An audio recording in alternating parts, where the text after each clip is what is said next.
ये कहकर रोहणा हाथों में 4 केले लिए उन्हें सर्कल में जोर जोर से हवा में उछालती हुई करतब दिखाती है, जिसे देखकर आसपास के सारे बच्चे अपने अपने मम्मी पापा से उस औरत के पास जाने की जिद करने लग जाते हैं। पापा, ऐसा तो सर्कस में बॉल से होता है ना, ये आंटी तो केले से कर रही है। चलिए ना पापा, देखते हैं। रोहणा एक पतली सी तार पर चलती हुई केलों से करतब दिखाती है। आते जाते सभी लोग बाहर रुककर उसके करतब देखते हैं और वाह वाही करते नहीं थकते। जैसे ही एक आदमी पास आकर उसे पैसे देने लग जाता है, तब वो कहती है, अरे नहीं नहीं साहब, मैं करतब तो बच्चों के मन को बहलाने के लिए करती हूँ। धंधा तो मेरा केले का है। पीछे देखो मेरी रिड्डी, जो भी मेरे केले खाएगा मेरी तरह चुस्त दुरुस्त और तंदुरुस्त हो जाएगा। पता चलता है क्या कि मेरी उम्र 55 की है। अरे पर ऐसे ठंड के मौसम में कोई केला क्यों खाएगा? ये ऐसे वैसे केले नहीं है साहब, ये शरीर में गर्मी देते हैं। ठंड को दूर भगाए जो भी रोहिणा के केले खाए। पापा, अगर मुझे केले नहीं मिले तो मैं घर नहीं जाऊंगी। तभी उसके पापा कहते हैं कि बेटा, केले ठंड में कभी गर्मी नहीं देते। ये सब कहने की बातें हैं, सामान बेचने का तरीका है इनका। पर पिंकी नहीं मानती। मैं केले खाऊंगी। पिंकी की जिद के आगे नत्थू हार जाता है और उसे केले खरीद कर दे देता है। पिंकी खुश होकर केले घर ले आकर खाती है। अब मैं भी करतब करूंगी, कितना मजा आएगा। जादुई केले। पिंकी पहला केला खत्म भी नहीं करती कि वो बेहोश हो जाती है। दूसरे केले से एक काला धुआं आता है और रोहणा चुड़ैल बनकर बाहर निकल आती है। मेरे भूतिया केले बच्चे न खाए, ऐसा हो ही नहीं सकता। जादूपुर वालों, कब तक बचोगे? आ गई हूं मैं रोहणा, जिसका कोई नहीं कर सकता सामना। रोहणा पिंकी को गोद में उठाकर काले धुएं में कहीं गायब हो जाती है।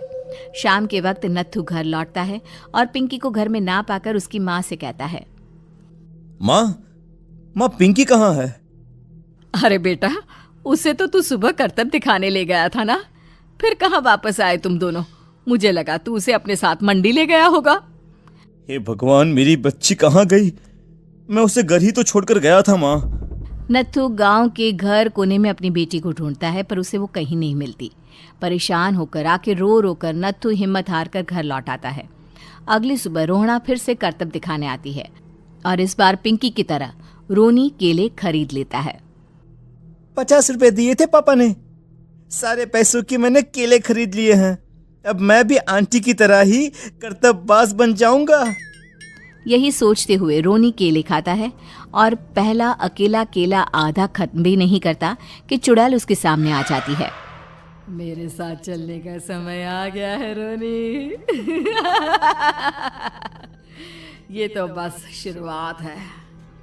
अब इस गांव के सारे बच्चे धीरे धीरे मेरे कब्जे में होंगे, एक बच्चा भी नहीं बचेगा। ये कहकर रोनी को गोद में लेकर काले धुएं में अदृश्य हो जाती है।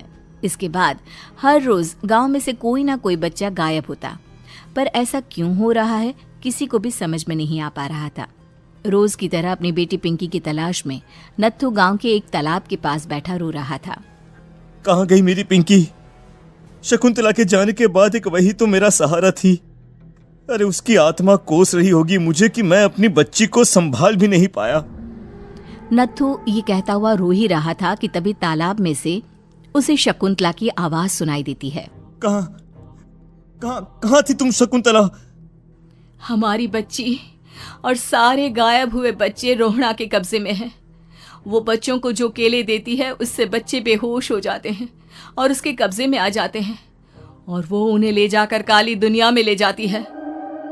पर वो ऐसा क्यों कर रही है? ये मैं नहीं जानती, पर उस दुनिया का रास्ता मैं आपको बता सकती हूँ। जहां ये नदी खत्म होती है वहां एक केले का पेड़ है, उसके नीचे एक दरवाजा है, वहीं से रास्ता जाता है उस दुनिया का। ये कहकर शकुंतला की आत्मा गायब हो जाती है।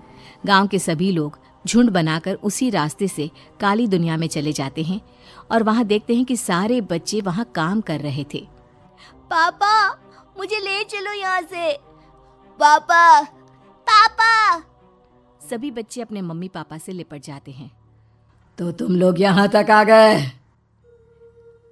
क्यों हमारे बच्चों को पकड़ लिया तूने? तुझे शिकार ही बनाना है तो ले, हम सब आ गए हैं, हमें खा ले। नहीं, मुझे बच्चे चाहिए।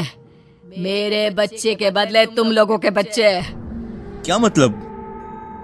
मैं इसी गांव में रहने वाली एक औरत थी। केले की चोरी के इल्जाम में मेरे बेटे को गांव वालों ने इतना मारा कि वो मर गया।